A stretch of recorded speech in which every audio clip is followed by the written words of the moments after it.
our headquarters, that's national security, we've been duly informed that the bodies were 8 and we have retrieved 8 bodies.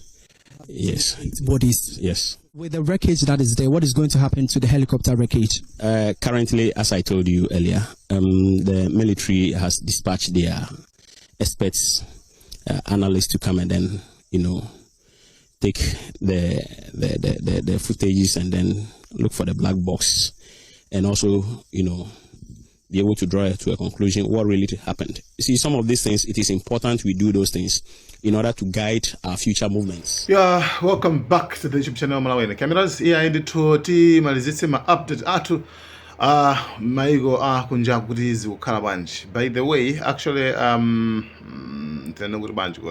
yeah, actually mafuna ndipange ya ujeni ya jani uyu ku Ghana ndege imene machoka ku Accra kukadala linali imene inasowa kuchita ngozi ya nde actually ndinaona kunena kuti Jackie anaipanga cover. Hello ndine Jackie. Yeah, I like it.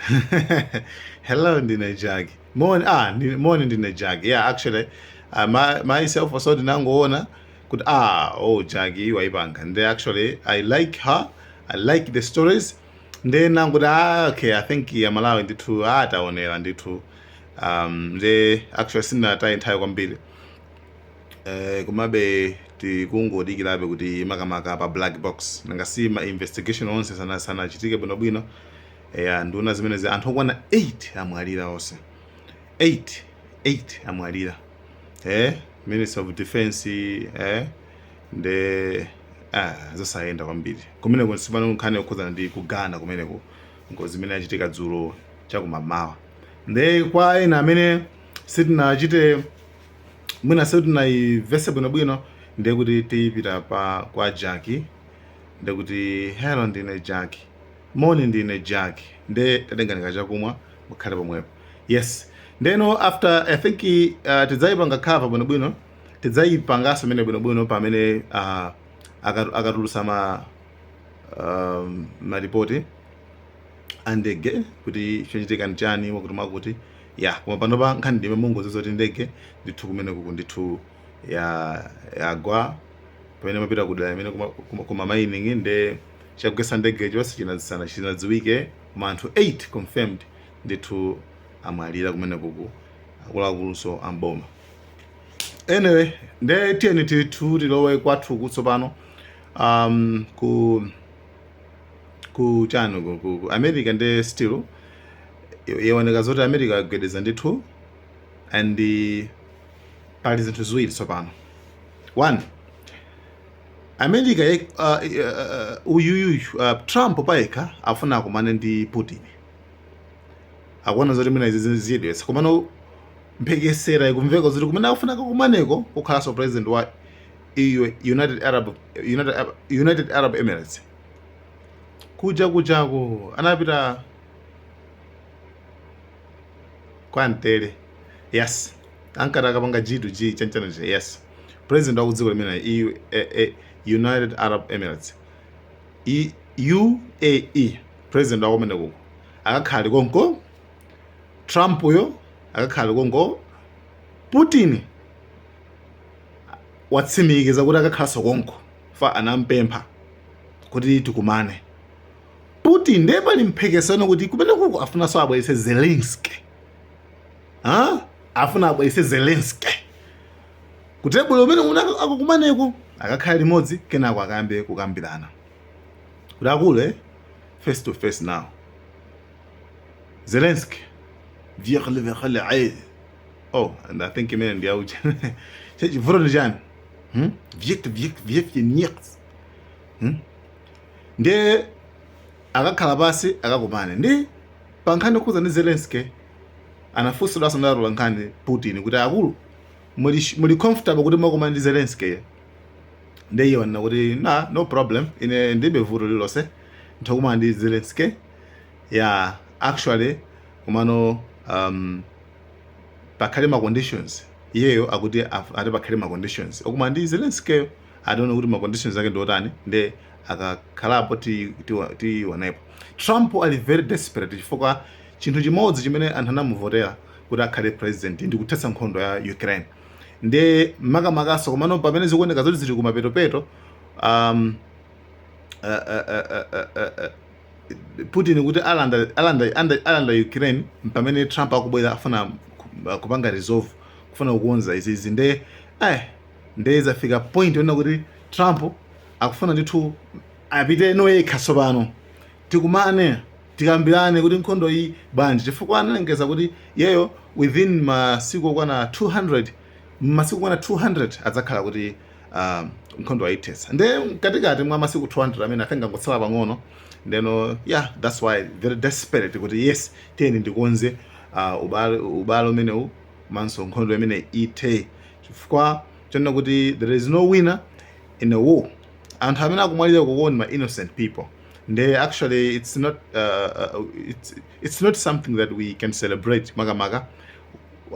Nduchitsiro okhawo wa akuluakulu amene akupangitsa kuti nkhondo izikhanga tikuyenda choncho.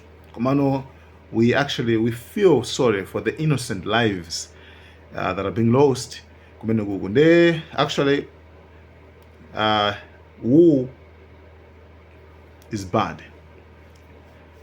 Kuchichewa what matter does not build a village. Si mangamudzi, right? Yeah.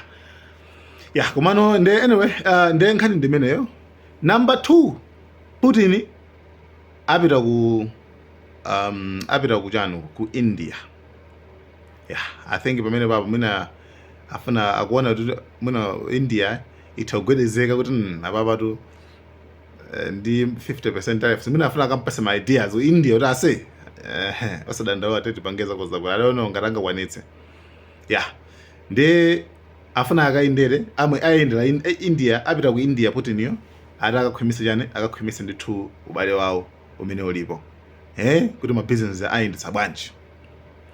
Nde magemu ndi amene wawo tsopano zafika pona kuti anthu maiko asankhe ayambe kupita kunduku.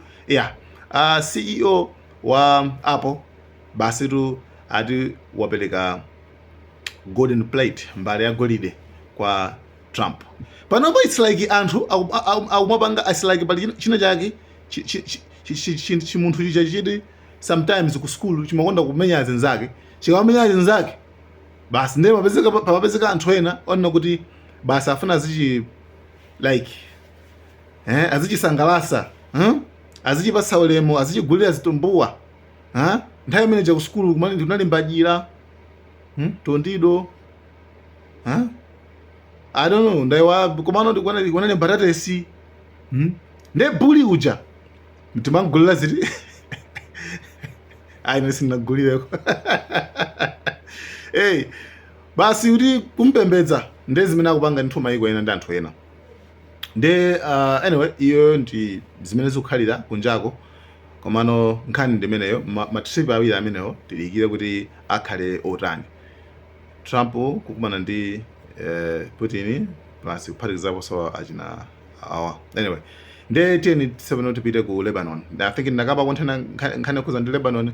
Nkhani ndionena kuti Lebanon yauza Hezbollah kumene koko kuti isalende zida zake zonse. Remember imene ndi gulu ndithu la kumene kuku komano actually lopangidwa supported ndi Iran. Nde auza kuti ni musiye zida chifukwa kuti anthu azungu ma Americans azungu apanga afinyaso ndalama yawe waja ndalama zawo zimene zili foreign zimene mabanki akunja choyambira chimene chocho ngati zaboma ndalama zimenezo ndalama azipanga freeze, right? Paliso ndalama zinaso zimene zili za aid azipangaso freeze zakunja zimene zikufunikirira kuti amangeso ku Lebanon fode anaonongakoso. Nde kufunika nthu mabiliyoni ambiri billions of dollars ambiri kwambiri kuti agwire ntchito kumene koko. Nde boma la Lebanon likufuna ndalama zija nde ukuku awapasa condition ena kuti ngati mufuna ndalamazo nde kuti completely just by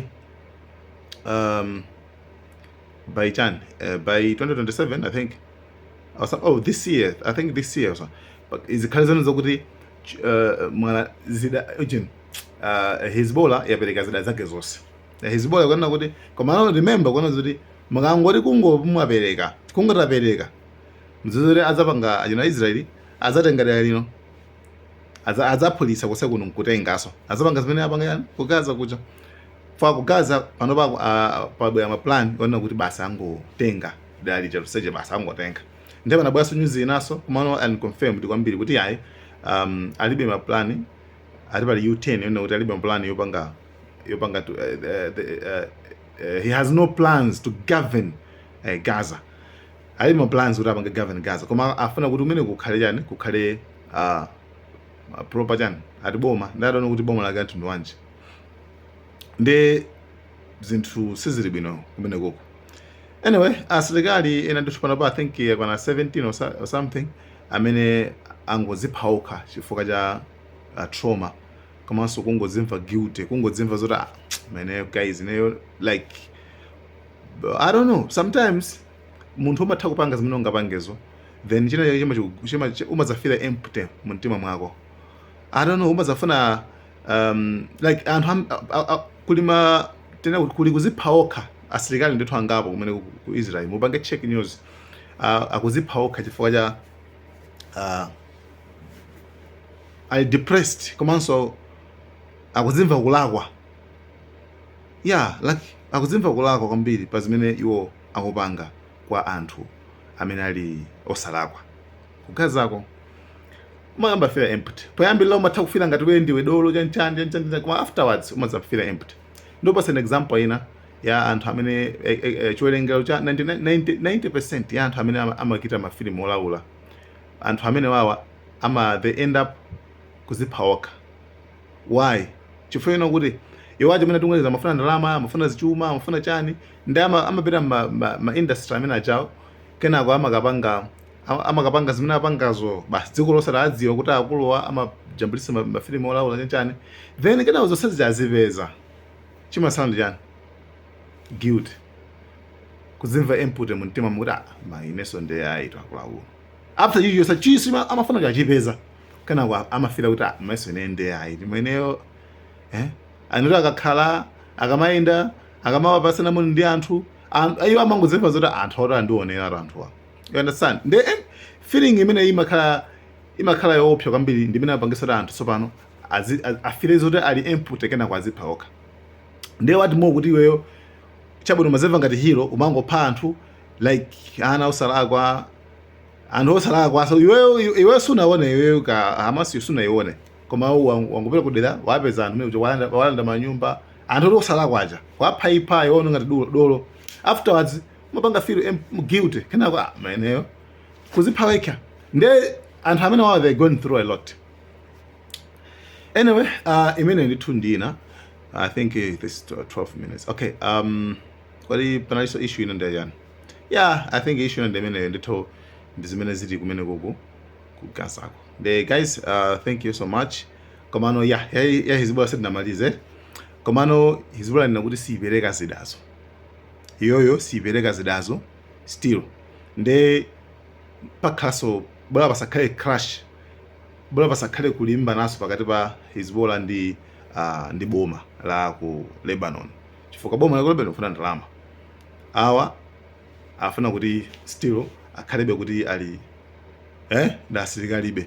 Guys, nde nkhani ndimeneyo nde guys, thank you so much ndoti kwena kuti pasatebe ma mawa. Thank you so much Malawian Cameras.